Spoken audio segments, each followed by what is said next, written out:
नमस्कार, आप देख रहे हैं इंडिया टाउन न्यूज और मैं हूं आपके साथ सुरभि शुक्ला। स्वागत है आपका हमारे खास बुलेटिन मध्य प्रदेश की खबरों में, जहां हम आपको मध्य प्रदेश से जुड़ी महत्वपूर्ण खबरों से रूबरू कराएंगे। तो चलिए बुलेटिन की शुरुआत करते हैं। खातेगांव में मंडी उड़नदस्ता दल ने बिना अनुमति पत्र सोयाबीन का अवैध परिवहन करते हुए एक ट्रक को पकड़ा है। यह कार्रवाई मंडी बोर्ड के प्रबंध संचालक और आंचलिक कार्यालय उज्जैन के संयुक्त संचालक मान सिंह मुनिया के निर्देश और मंडी सचिव रघुनाथ सिंह लोहिया के मार्गदर्शन में की गई है।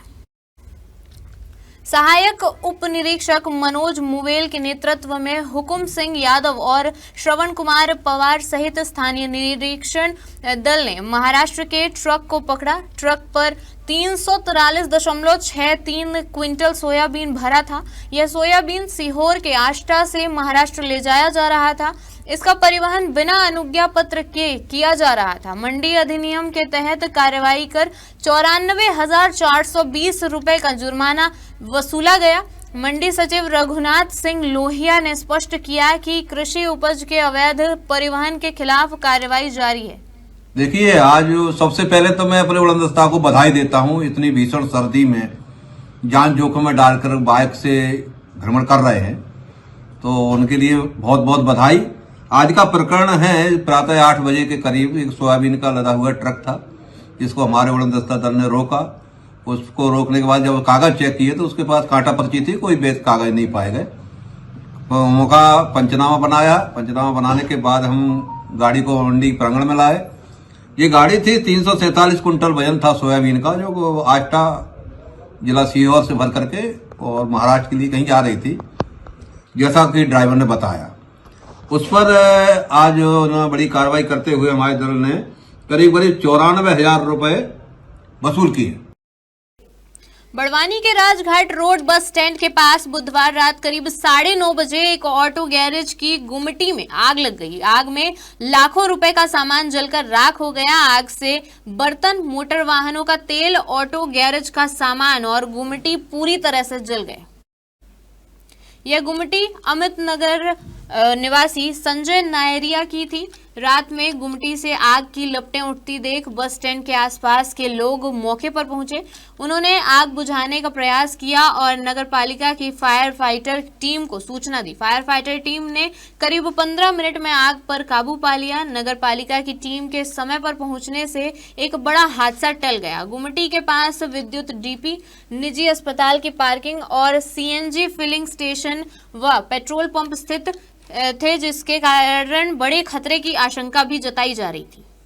बस स्टैंड के सामने एक गैरेज है, जिस पर किसी कारणवश आग लगी है। पता तो नहीं है किस कारणवश आग लगी है, लेकिन जैसी आग लगी नगर पालिका द्वारा सूचना हुई है, वैसे ही फायर फाइटर और नगर पालिका की पूरी टीम और बड़वानी नगर के सभी गणमान्य नागरिक लगे साथ में और सभी के सहयोग से आग पर काबू पाया गया और आग को पूरा समाप्त कर दिया गया। क्या सामान था घुमटी में? गैरेज का सामान था, ऑयल वगैरह कुछ नुकसान हुआ उनका। गैरेज था वो, किसी चीज का क्या अब नुकसान हुआ ये तो नहीं पता, पर अब वो देखना पड़ेगा। बड़वानी जिले के ग्राम लुनसरा में नहर से हो रहे लगातार रिसाव के कारण एक किसान की 6 एकड़ फसल बर्बाद हो गई है। नहर का पानी खेतों में भर जाने से जमीन दलदल बन चुकी है और जिससे किसान को भारी नुकसान हो रहा है। पीड़ित किसान किशोर मुकाती ने अपने 4 एकड़ खेत में मक्का और 2 एकड़ में भिंडी की फसल लगाई है। फसल की शुरुआती लागत करीब 70,000 रुपए आ चुकी है। मुकाती के अनुसार यह समस्या पिछले 3-4 सालों से बनी हुई है। इस बार रिसाव बहुत ज्यादा होने से खेत दलदल बन चुका है।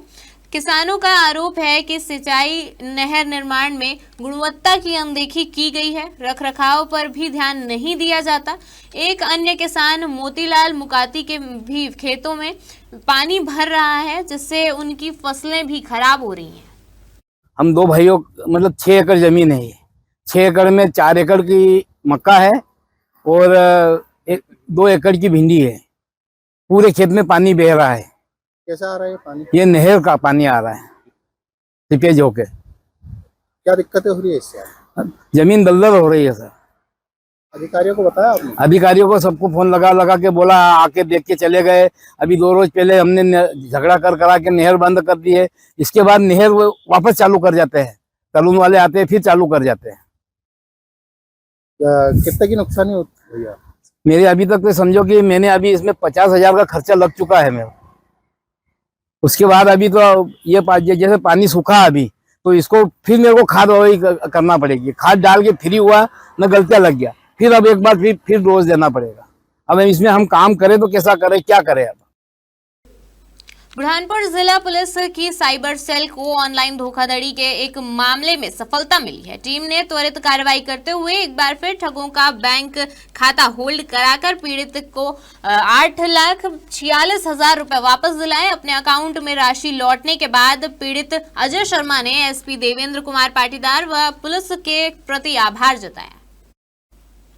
बता दें कि बुरहानपुर के शिकारपुरा थाना क्षेत्र के सुखपुरी गांव निवासी डेयरी प्रोडक्ट व्यापारी अजय शर्मा से साइबर ठगों ने डेयरी प्रोडक्ट बिजनेस डील के नाम पर 11,90,000 रुपए की धोखाधड़ी की थी।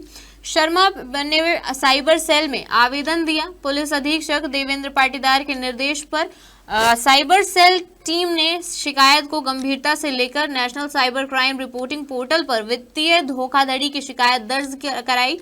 इसके बाद साइबर सेल ने फ्रॉड की गई राशि में से 8,46,935 रुपए पीड़ित अजय शर्मा के बैंक खाते में रिफंड करा दिए। झांसी जिले के एरच नगर में बेतवा नदी के तट पर बढ़िया घाट व महादेव के घाट का निर्माण के लिए अवैध मिट्टी खनन के दौरान खजाना निकलने की चर्चा सरगर्म है। इसकी खबर फैलते ही मिट्टी के ढेर में सोना ढूंढने के लिए लोग टूट पड़े। घाटों का निर्माण उत्तर प्रदेश शासन के मुख्यमंत्री योगी आदित्यनाथ की ड्रीम प्रोजेक्ट के तहत में कराया जा रहा है, लेकिन इस निर्माणाधीन घाटों पर मिट्टी फिलिंग के लिए ठेकेदार अवैध रूप से मिट्टी का खनन करके किया जा रहा था, जिसमें बीती रात जेसीबी से मिट्टी का खनन के दौरान टीले में दबा खजाना निकलने की खबर सामने आई, जिसमें मिट्टी से सोने की पत्तियां और कण भी गिरने की चर्चा है। खजाने को काम करा रहे लोगों द्वारा ले जाए जाने की भी खबर फैली हुई है। खजाने की चर्चा नगर में काफी जोरों पर है। लोग मिट्टी के ढेर में सोने के कण और पत्तियां ढूंढने टूट पड़े। एरच पुलिस ने मौके पर पहुंचकर निरीक्षण किया। एसडीएम गरोठा को भी अवगत कराया गया। मौके पर नगर के गणमान्य नागरिक एवं पूर्व पार्षद जितेंद्र, पार्षद अमित बधौलिया, आकाश तिवारी, आकांक्षा कस्तवार समेत बड़ी संख्या में लोग स्थल पर पहुंचे।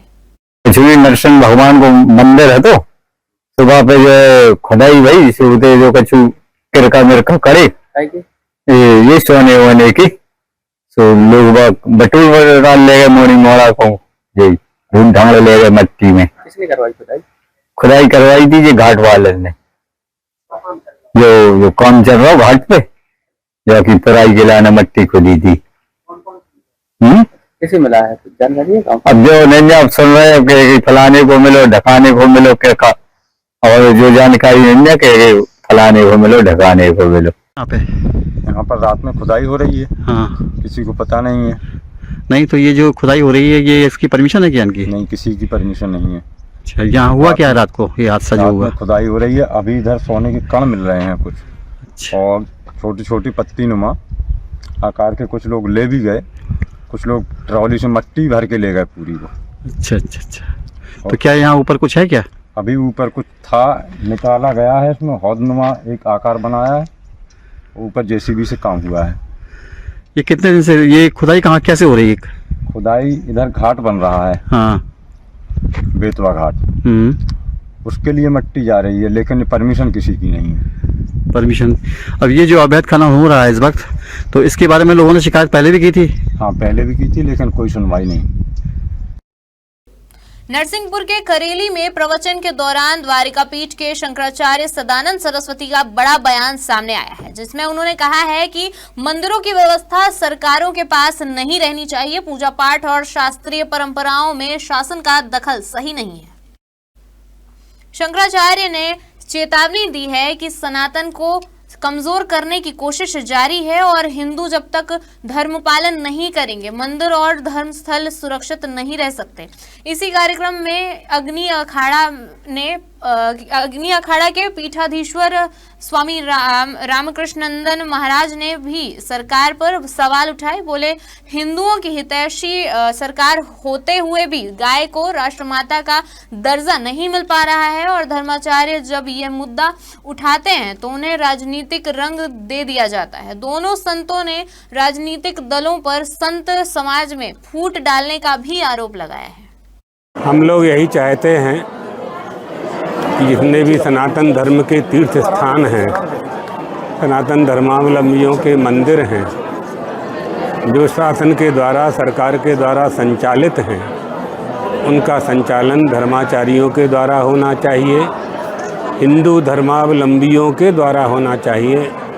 हिंदू धर्म में जो धार्मिक लोग हैं, जो व्यवस्थापन करना जानते हैं, ईमानदारी से कर सकते हैं, उनके जो ट्रस्ट हैं, ट्रस्ट का अर्थ होता है न्यास और न्यास का अर्थ होता है सुरक्षा करना।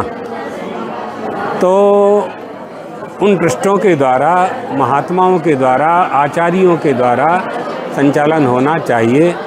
जब उस बात को धर्माचार्य कहते हैं तो महात्माओं को राजनीतिक दल के रूप में देखने लगते हैं। वस्तुतः आपके पास जो वस्तुतः अधिकार है मतदान का, अगर वो सब लोग एक हो जाएं कि हम जिसकी गऊ में श्रद्धा होगी, निष्ठा होगी, जो गौ माता है, हम उसको ही अपना प्रतिनिधि चुनेंगे, तो लोगों को बाध्य होना पड़ेगा।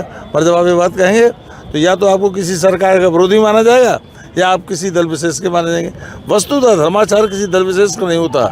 धर्माचार जो होता है वो सनातन धर्म का होता है। वो सनातन धर्म के हित की बात करता है, वो सबके हित की बात करता है। जो किसी दल विशेष का व्यक्ति अपने आप को विरोधी, हम लोगों को विरोधी मानता हो।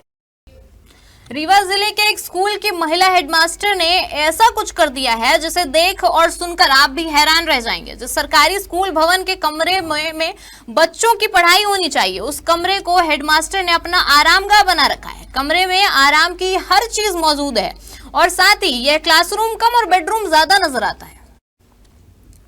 स्कूल बच्चों की पढ़ाई के लिए होता है, लेकिन क्या हो जब स्कूल रूम ही किसी का बेडरूम बन जाए।